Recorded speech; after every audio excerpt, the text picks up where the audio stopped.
एक गांव में एक साहूकार अपने परिवार के साथ रहता था। परिवार में उसकी पत्नी, एक बेटी और एक बेटा था। शानदार बंगला, नौकर चाकर, गाड़ियां और सब शानो शौकत का सामान था उसके पास। गरीब लोगों को बहुत ज़्यादा सूद यानी ब्याज पर कर्जा देना उसका धंधा था। अक्सर लोग तंगी के दिनों में या फिर किसी त्योहार या ब्याह शादी के मौके पर उस साहूकार से कर्जा लेते थे। जब फसल अच्छी होती थी तो थोड़ा थोड़ा करके उतारने लगते, लेकिन जिस वर्ष सूखा पड़ता तो कर्ज तो छोड़ो, गांव वाले सूद तक नहीं दे पाते थे। इसी का फायदा उठा वो साहूकार उनकी जमीनों पर कब्जा कर लेता और उन्हें बेच देता और खूब पैसे कमाता। इस धंधे में उसका बेटा भी उसकी मदद करता।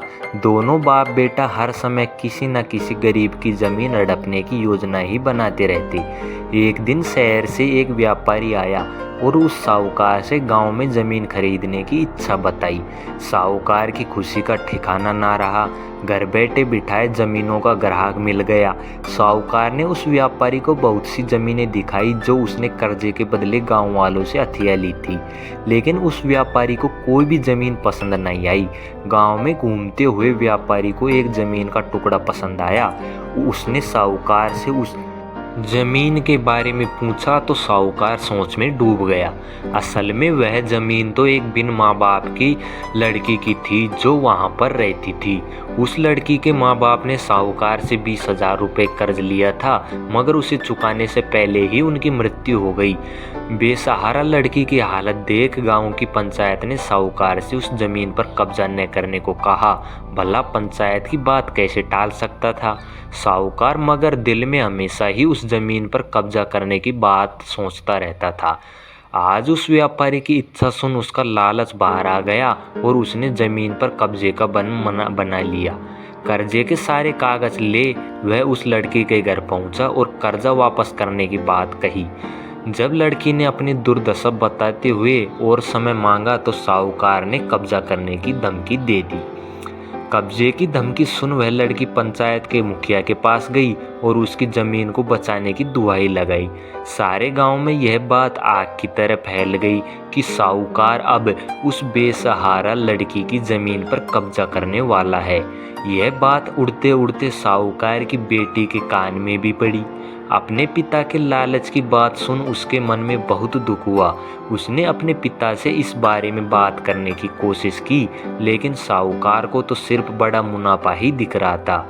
उसे बेसहारा लड़की की दुर्दशा या अपनी बेटी की निवेदन का कोई असर न हुआ और उसने उस जमीन पर कब्जे का ऐलान कर दिया।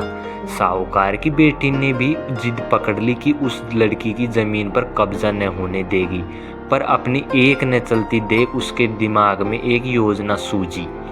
वह अगले दिन सुबह सुबह वह बेसहारा लड़की और उसके साथ 2 लोग साहूकार के घर पहुंचे और कर्ज की 5,000 की किस्त दे दी। साथ में यह भी कहा कि 3-4 महीनों में कर्ज के बाकी रुपए भी उन्हें मिल जाएंगे। रुपया देने के बाद रसीद ले सब चले गए। चूंकि अब किस्त मिल चुकी थी इसलिए पंचायत ने भी कब्जा नहीं करने दिया। साहूकार बहुत परेशान था कि आखिर उस लड़की के पास इतना सारा रुपया कहाँ से आया।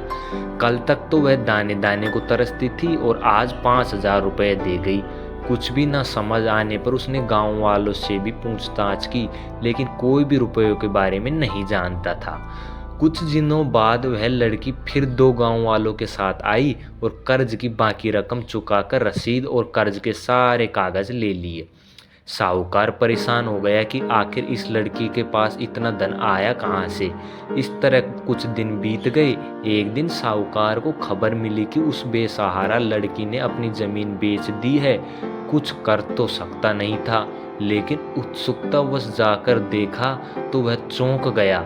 जमीन पर एक बोर्ड लगा था। उस बोर्ड पर जमीन के मालिक का नाम देख साहूकार की मानो सांसें रुक गई हो। मालिक के नाम के आगे लिखा था उसकी अपनी बेटी और उस लड़की का नाम। वह दौड़ा हुआ घर गया और बेटी से पूछा कि यह क्या तमाशा है।